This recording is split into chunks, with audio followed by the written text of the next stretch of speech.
Hello, everybody. It's good to have you back. We're going to start a new series of lectures talking about finding the spirituality inside everything.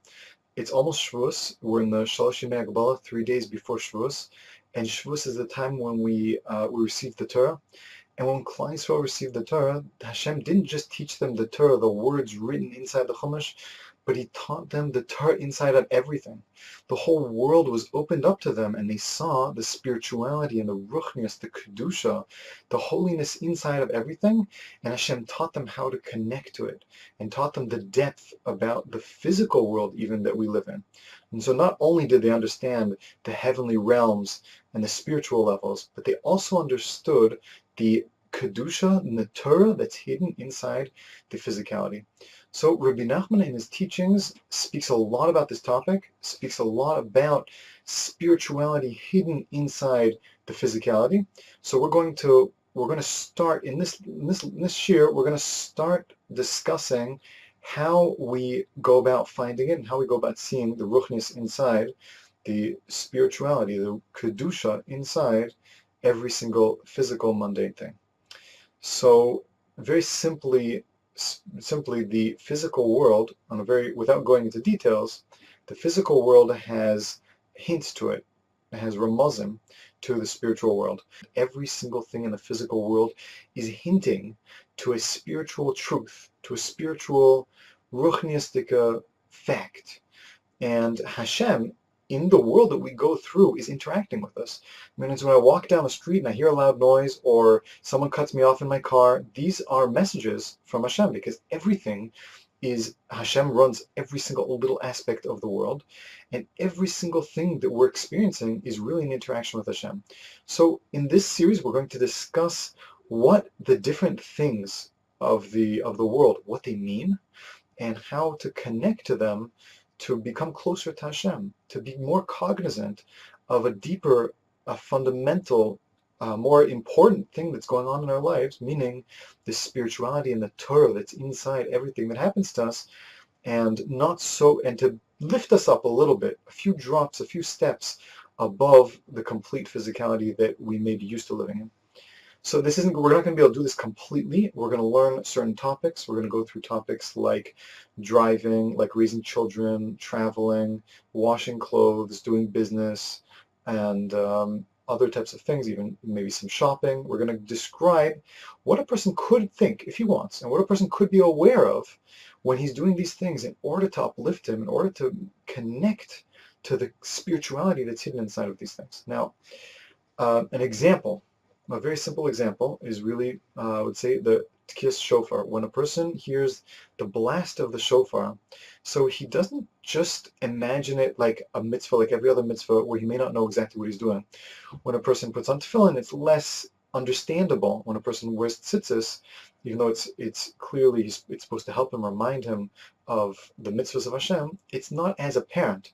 When a person hears the tkiyas shofar, the blast of the shofar, before the days of Yom Kippur, Rosh Hashanah, it awakes every person that hears it, and it's an awakening call, much like an alarm clock. So every single time a person hears the shofar, he's waking himself up inside, and he's connecting to this concept that Hashem is really this message Hashem is trying to give him: wake up and do tshuva.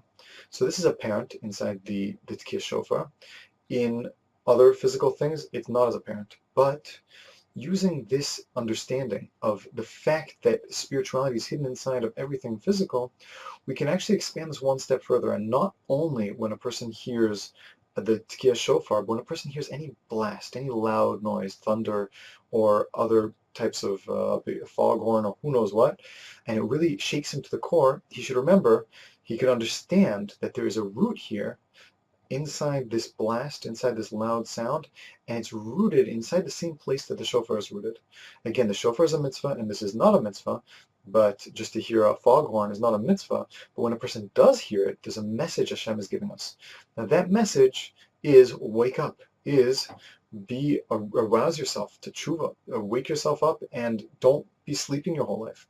Rabbi Nachman says that people can go through their whole lives, they can be learning and davening and doing all sorts of mitzvahs, but really they're sleeping. They're not really thinking about Hashem. So when a person hears this loud noise, he could think, maybe Hashem is waking him up from something that he's doing.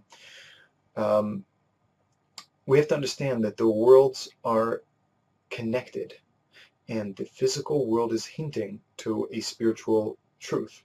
Now, when a person does business, a person should always be aware of the halachas and the other aspects of Torah that are inside his business.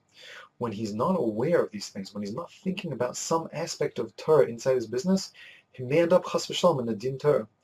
What the Rebbe says, Rabbi Nachman explains, what happens when a person goes to court case with someone else? Why does he have to be brought to a court case?